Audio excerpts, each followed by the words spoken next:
Welcome to the Magnetic Marketing Podcast. Today we get to listen to an icon. Imagine being able to break apart the mind that put together the George Foreman Grill, OxiClean, Sonicare, and more. How do these giant infomercial brands work? What are the keys that make all this possible? Today's guest is Rick Cesari, and he is going to explain everything. He is the expert behind the infomercials and direct response marketing in these worlds and under these brands. Now, what does he do when he first starts? What are the elements that are absolutely critical in order for him to launch? How does he get celebrity endorsements? This is the Reveal All episode. So definitely lean in, take out a pen and paper in order to grab some notes and hear how Rick Cesari takes an ordinary product and turns it into something extraordinary.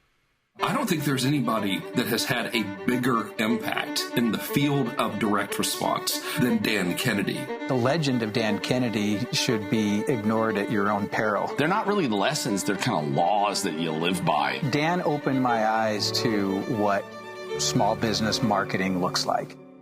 Dan teaches strategic direct response that is timeless. His ripple effect touches people who don't even know his name. The world as we know it was changed because Dan Kennedy became obsessed with marketing. Welcome to the Magnetic Marketing Podcast with your host, Dan Kennedy. Welcome to the Diamond Members Call. I have, as promised with me today, Rick Cesari from the infomercial and direct response marketing world, a world he and I share.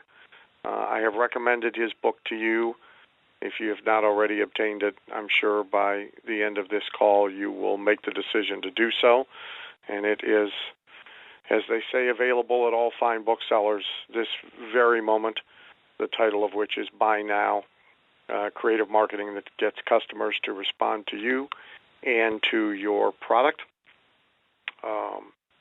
I've given you in print a more elaborate introduction, but I will remind you that Rick is the brain or half of the brain, or in some cases integrally involved with some of the biggest brands built by direct response of our time.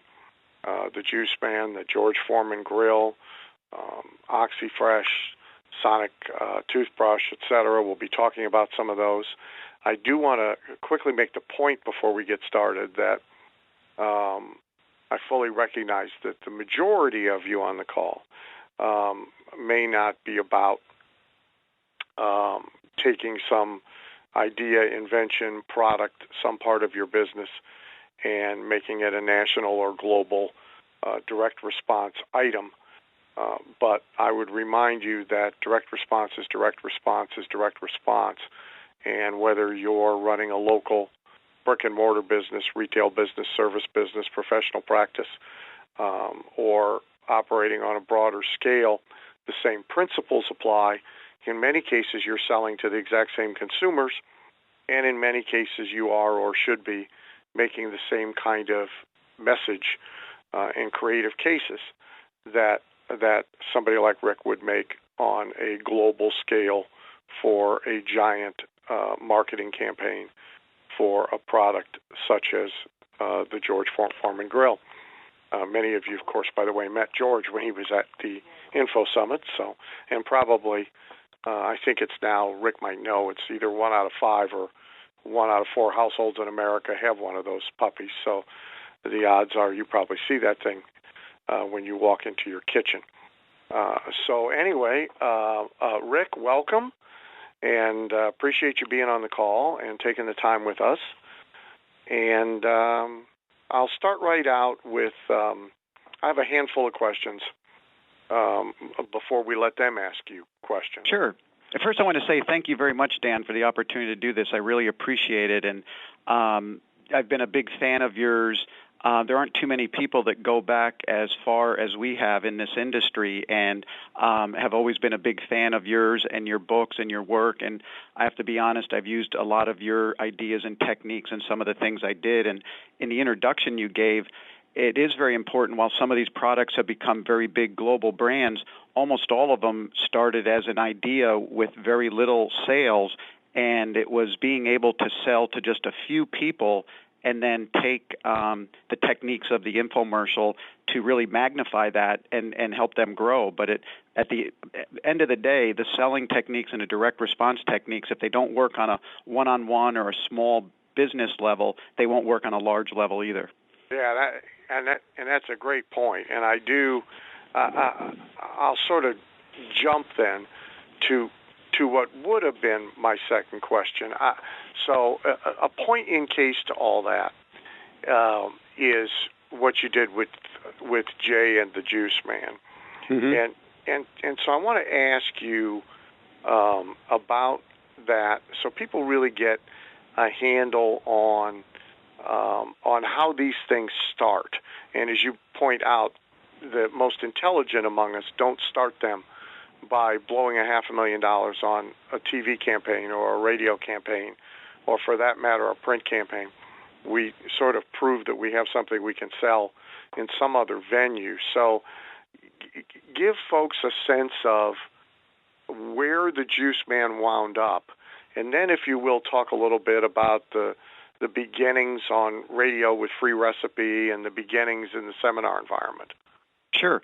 At the end of the time, when we started the Juiceman business in 1989, in 3.5 years, we grew the sales from 0 to $75 million, and then we sold it to a company in Chicago called Sultan, and Sultan later was a company that did the George Foreman Grill, but we'll talk about that later. But the way I found out about Jay Kordich, I attended a home show in Seattle. And if you've ever been to a small local trade show, there's a lot of booths, 10 by 10 booths, and people are selling products. Well, this one booth, all the booths had like 1 or 2 people around them, and this one booth had 50 people around them. And Jay was there talking about juice extractors, and he really had captivated the audience. And so I asked if I could speak with him after the show, and he agreed.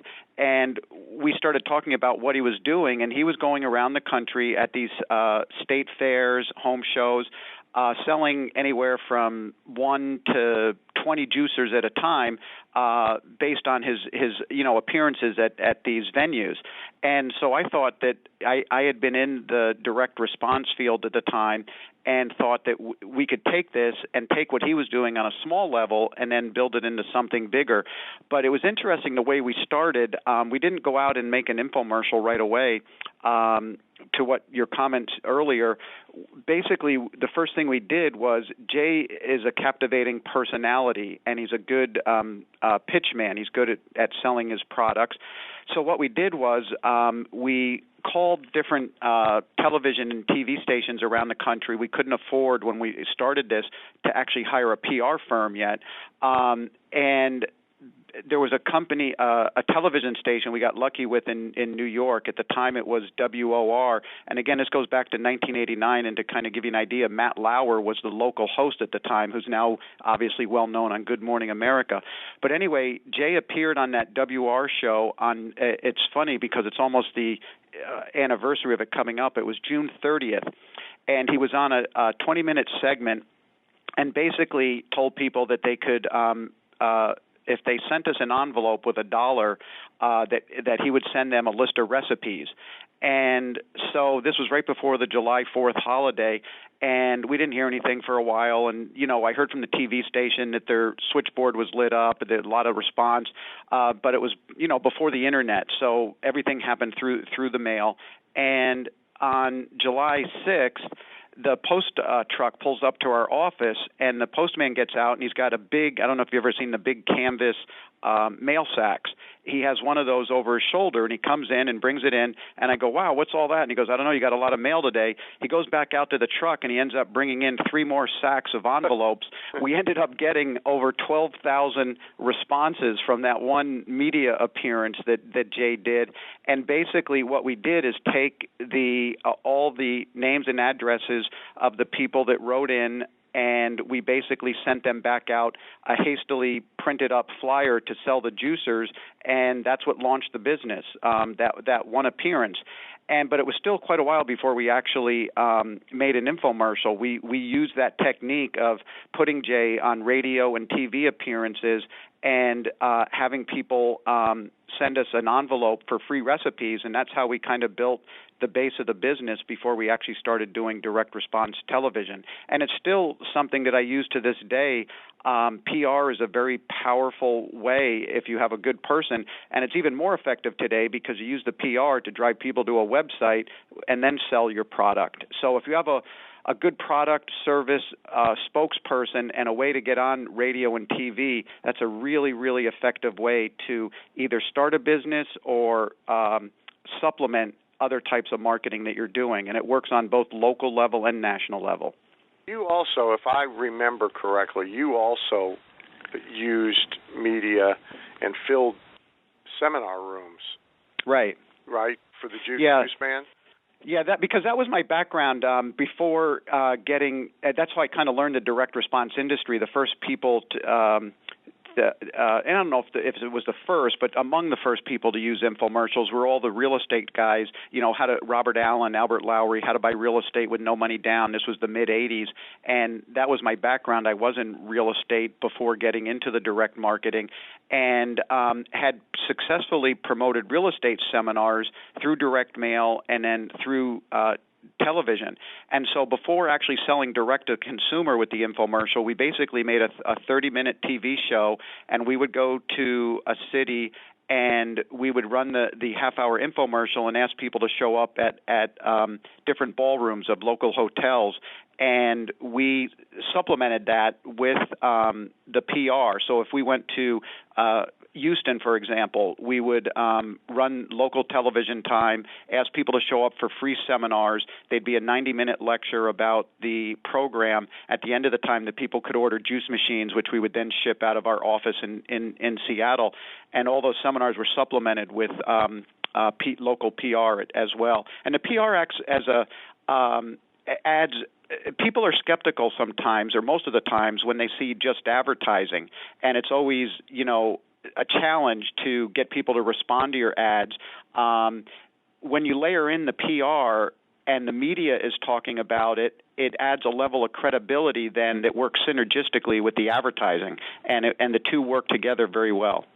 And I would point out to people that, we went all the way back to kind of the oldest of your case histories, and we're talking 80s and 90s, and yet really nothing in terms of the architecture of all this has really changed much, and there's no reason not to use any and all of these methods in today's world.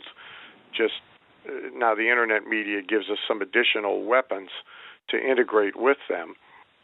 But we might very well take somebody to market this very same way today. Absolutely. The model itself and still works, and the only thing that all the additional, whether it's social media, whether it's the internet, all those things just give you more marketing tools, but the same basic principles and methods are the same, whether it goes back over 25 years with the original Juiceman to our most current project, which is absolutely internet-based. I don't know how many people listening are familiar with the GoPro cameras. They're the little cameras that you see the skiers and snowboarders wear on their helmets.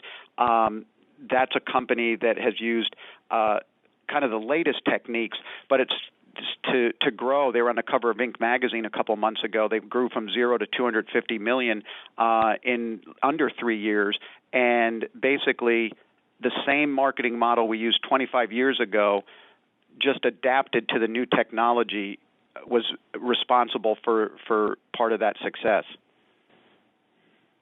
The second question that I have for you is one, so you probably, most of the time, people who come to you think they have the next best thing to sliced bread and that they have something really cool, and in some cases, as with the camera, they do. Mm-hmm. What I hear more often, which is what I want to ask you about, is from people who think that, what their business is about is really very ordinary, and they will struggle mightily trying to find their way to a unique selling proposition, and sometimes insist that there's nothing unique about what they do. They grumble about being commoditized and price suppressed as a result of being commoditized as well. And I consistently put examples in front of them of things that couldn't be more mundane and ordinary, that then are made into something more than that. Your business is, of course, largely about that. The camera is almost an exception to the rule. I mean, when you think about a countertop grill, or essentially a blender, or a toothbrush, it's hard to be more commoditized in many ways than that, and yet you're able to take them to TV, you're able to take them to other media, and you're able to build multi-million-dollar brands out of them. So I wonder if you would just talk a little bit about the approach to an ordinary product, a toothbrush, for example, and finding a way to present it as something extraordinary. Yeah, that's a really important point. You talked about the unique selling proposition. We'll talk more about the camera later, because this camera there's nothing special about this camera except the mounts. And meanwhile, this company's growing dramatically, and Kodak's going out of business, so going bankrupt. But go back to answer your question. You always have to kind of look at products a different way, and I'll start with the juicer, then we'll get into the toothbrush, and then the grill, because they are at the time there were lots of juicers being sold in the country when we started this in 1989, but the companies that were selling them were appliance manufacturers, and the products were being marketed as appliances, as a kitchen appliance. What the twist we put on with Jay with the juicer initially was that it wasn't a kitchen appliance, it was a health device. It was something that would enable you to live longer, to live healthier. And so this little product that you see that's making the fresh juice basically has amazing health benefits. And we never talk about the size of the motor. You always talk about features versus benefits. We never talked about the blade or the size of the motor or the type of plastic or how much juice it would make. It would be we included information booklets, the immune strengthening diet, the weight loss juice diet, the anti-aging juice diet. These are all huge benefits that come out of this little machine. Meanwhile, Krups and Braun and the other juicer manufacturers were marketing as a kitchen appliance. And so that's a good example of finding a unique selling proposition on the juicer. The toothbrush, the Sonicare wasn't the first electric toothbrush on the market. I think there was a product out there called Interplaque. And at the time, all of the products out in the marketplace, the most expensive toothbrush aside from the Interplaque, toothbrushes were, I don't know what they cost, $1 or $2. Sonicare was $150. So the challenge was, how are we going to sell a $150 toothbrush when really nobody understood sonic technology and what it did? So what we did is really make a message that was centered around, one, understanding what gum disease was, and then how this product could actually help reverse gum disease. So again, we're not talking a lot about the technological advance as much as we're talking about the benefit to the consumer that they couldn't find somewhere else. And that's a good example. With the grill, grills have been around forever, all sorts of different types of grills. And there's a funny story about the George Foreman Grill. Salton, the company that bought our juicer business, basically it was a product that they had on the shelf, and it was originally a taco maker. And the reason it was slanted the way it was that they would put ground beef in it, put a taco shell underneath, and then they had a little paddle that they would sweep the ground beef into the taco shell. What we did, it's funny, and it didn't have any sales, not surprisingly. I didn't know that. I knew the product had been around, but I didn't know the taco thing. Oh yeah, that's what it was originally. And the key to that was twofold. Was one, attaching it to George at the time, because George is a very likable fellow. But to be honest, revealing some behind-the-scenes secrets, George hadn't even used the grill when we made the first infomercial with him. The first time he walked on the set was the first time he had actually used it. But the key to that was a very simple thing, was very close-up photos of the grease and fat running off of whatever you were cooking, so that we come up with the slogan, knock out the fat. And again, it had a health benefit.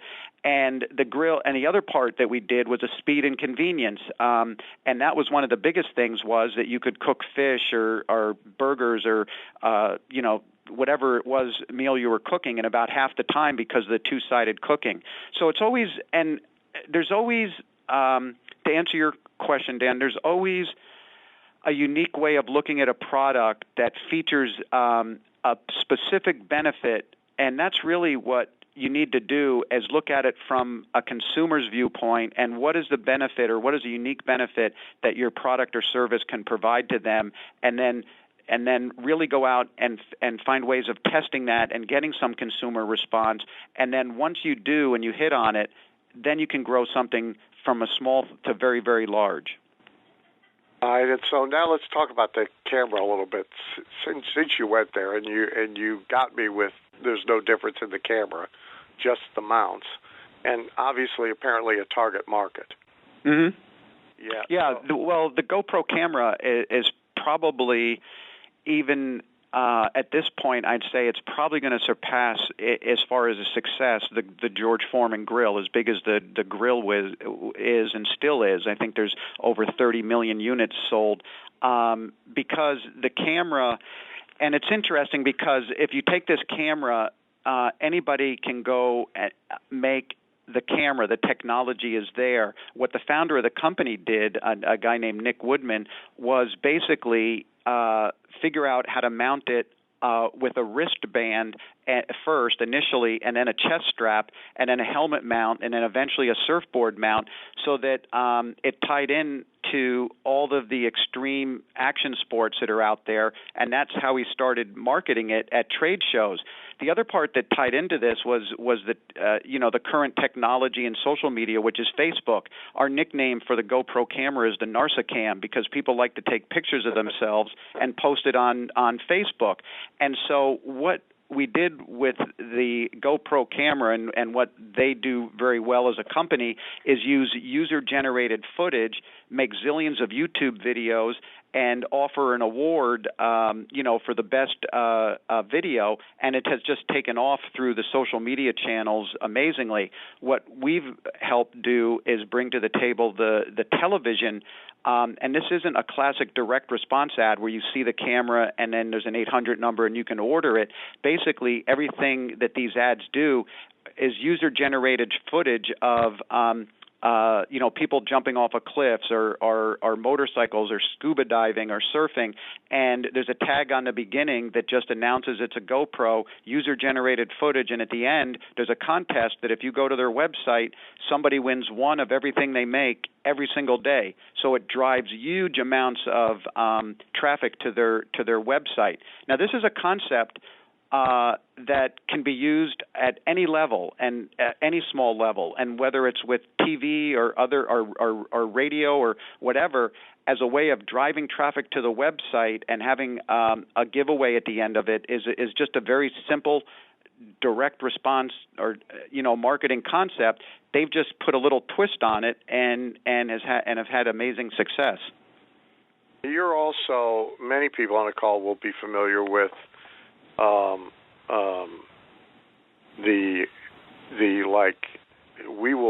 this exercise regimen is so difficult it will kill you product, P90X, right? That's like a huge hit. Yeah. I wasn't involved in the actual. We place my company, Sessari Direct. We do. It's a marketing agency, and we make the commercials, and we also buy media time. We place media for the P90X commercial, but we didn't actually make any of the spots for it. But to answer your question, yes, that's a huge success out in the marketplace. And of all of these, when you think about the entire range of everything you've been involved with, what do you think are like the critical elements for a direct response success? What do you when it walks in the door, almost regardless of whether you're going to buy media for it, you're going to produce for it, you're going to work on it, what piques your interest, or what causes you to shake your head and say no hope? There's a couple things. I always look for a product, and we get just like you do, I'm sure, get lots and lots of products and people that come to us with inventions and things. And the very first thing I look for is any amount of sales or consumer response to the product, because that means the idea is already validated. It's much easier to market a product, and you had mentioned one earlier, Dan. I think you called it OxyFresh, but it's OxiClean. And everyone remembers Billy Mays and the fantastic pitch guy on TV. But we started working with OxiClean when they were doing less than $1 million in sales. This was 1996, and it was the Apple family out of Denver, Colorado. And the only way they were making sales was Billy was on Home Shopping and having some success selling the product there. So then we were able to take what he was doing on Home Shopping, obviously, and turn it into a very large direct response marketing success. But it goes back to, I don't care if somebody has had success with a product selling on a local through, like we talked earlier, trade shows, state fairs. If there's some consumer response and actual sales, that's the first thing that gets my interest. The second is different categories, and to name a cleaning products, any like housewares, anything that helps. Different kitchen appliances, if it's something new and unique, exercise and fitness, beauty and skincare, the area, you can call it get rich quick or motivation, courses that teach people how to make money. And we've worked in all these categories. And so a couple things is, one, I look for a category that has had some traditional success over the years in either direct mail, direct response, on the internet. And then secondly, I look for a product that actually has that validation or consumer feedback. And those are kind of general parameters. There's a lot more, and there's always exceptions to the rules, but those are two of the biggest things that we look for. Well, let's go to the specific promise of the book, getting people to buy now. Mm-hmm. Now when we build a direct response pitch, what are the key elements people ought to keep in mind about immediate and direct response? Well, there's a few things. One, we like to create something that they can't get anywhere else. It's either a bigger offer, better offer, more enticing offer, so that they can't go, like if you have a product at retail, you can compare it to all the other products on the shelf. So we like to have a unique offer. We like to build a lot of perceived value into the product offering. We talked about the juicer. We included a lot of information, booklets that are very inexpensive to make, but they have big promises, like I was talking about the weight loss juice diet, the anti-aging juice diet. So we build a package that has a lot of perceived value. And then really just from a pricing standpoint, believe it or not, we always like to try and test and go out at the highest price possible, which as your business grows enables you to effectively market through different channels. So when we're building that offer, we're basically creating a lot of perceived value and then building it in a way where it's almost like you keep adding on, and you get this and you get this. And I know that's kind of a sometimes, but wait, there's more kind of mentality. But we found over the years that if done correctly, it entices the consumer to actually pick up the phone. And we don't, and Dan, you know this, being in the business we're in, we don't have a business, and why I love this type of advertising versus what we call conventional or traditional advertising, because we can measure how effectively our ads work, because if nobody picks up the phone and nobody goes online, you haven't done a good job. But on the other hand, you can take that feedback and make changes to the commercial to actually get people to respond. And that's the key to everything we do is getting that response. What does it take to get a celebrity endorsement, whether it's for a product or service or a forward for a book that's being written? How do you approach that, and what type of Is it profit sharing going on? What are the details of that arrangement? Yeah, it's a great question, and I do a lot of this on every different level.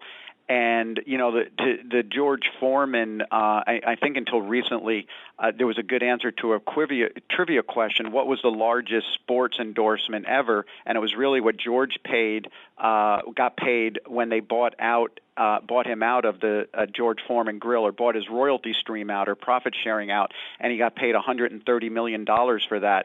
But when they did the deal, basically, they didn't pay George anything. It was a situation where George had, after he lost that fight in Zaire to Muhammad Ali, he had been through like a 10-year stretch where he just got fat and out of shape, and he was making a comeback, and he didn't have very many endorsements because his reputation in the old days, and he says this in his own book, he was kind of a thug. Nobody really wanted to do endorsements, so he was an easy guy to approach to make a deal, and there was no money up front that changed hands. So they signed George Foreman for literally nothing, but they did a profit-sharing deal. And obviously it worked out very well for George. So that's one thing to keep on your radar. When we look for people to represent certain infomercials or be hosts and things like that, I always look for people that had a lot of fame at one time, but maybe are on the downward side of their career, but people still have fond memories of them and things like that. Those are people that can be signed a little bit cheaper, and there's all sorts of ways of doing it. A profit-sharing way is one where it doesn't cost a lot of money up front, but you could be paying a lot of money if your product is real successful. But it's better to have that success and pay that big fee than not have any success at all. Then there's other ways with celebrities that just won't talk to you unless there's cash up front, and a lot of it is a combination of cash and royalties from sales.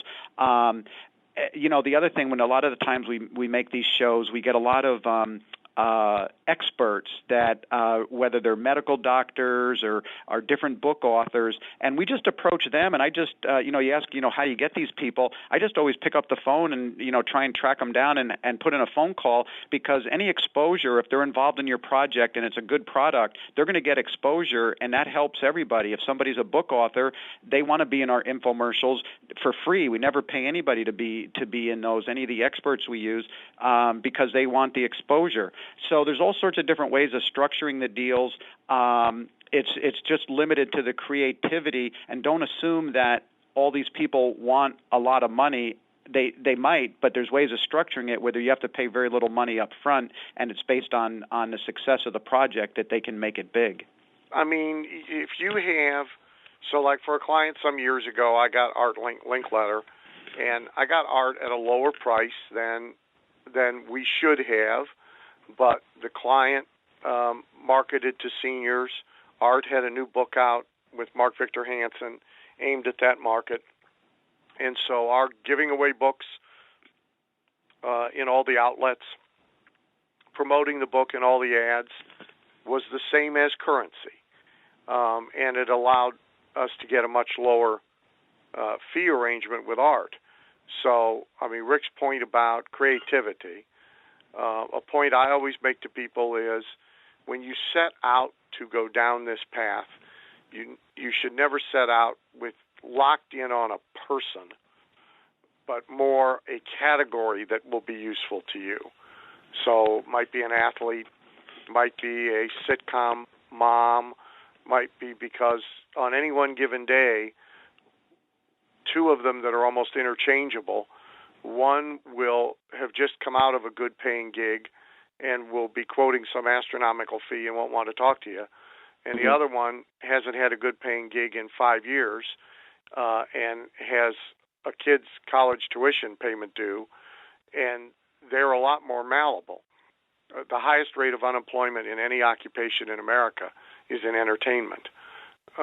And so generally there is somebody for every need and every budget who can be found and had and be useful. And also in many cases a client will start with, let's say, somebody from the D list and have enough success that 2 years later they can move up to somebody on the B list. At Guthrie Renker, we launched Proactive. Proactive today, there's Justin Bieber and Katy Perry and the youngest Kardashian, whatever her name is. And yeah, that's a great point. They didn't start there, though. We started with Judith Light. Yeah, who's that? The sitcom mom from Right. Who's the Boss? Right. After Who's the Boss had been off the air for 5 years. Mm-hmm. So, you know, there's almost always somebody, and in many cases, you may have other value to offer besides money. Now, the mechanics of getting to them, the first best way is always the back door. And so I tell people all the time to really think about the Kevin Bacon game. You are usually no more than 3 to 5 connections away from somebody who would be useful to you. So you got to rack your brain about who you know and who they might know and who they might know, because a direct phone call saying, "Hey, Kennedy's a good guy and he'll shoot straight with you and he wants to talk to you about X," is infinitely better than the front door. Thank you for listening to the Magnetic Marketing Podcast with Dan Kennedy. If you love hearing in on these lost Dan Kennedy talks and speeches and calls, then please let someone else know about this podcast. That's how you can help it to grow. And the more it grows, the more free Dan Kennedy we can bring to you. Also, Dan would love to give you the most incredible free gift ever, designed to help you make maximum money in minimum time. Now, this free gift comes with almost $20,000 in pure money-making information for free, just for saying maybe. You can get this gift from Dan right now at nobsletter.com. Not only will you get the $20,000 gift, you're also going to get a subscription to 2 marketing newsletters that will be hand-delivered by the mailman to your mailbox each and every month. One from Dan Kennedy and one from me, Russell Brunson. To get this gift and your subscription, go to nobsletter.com right now.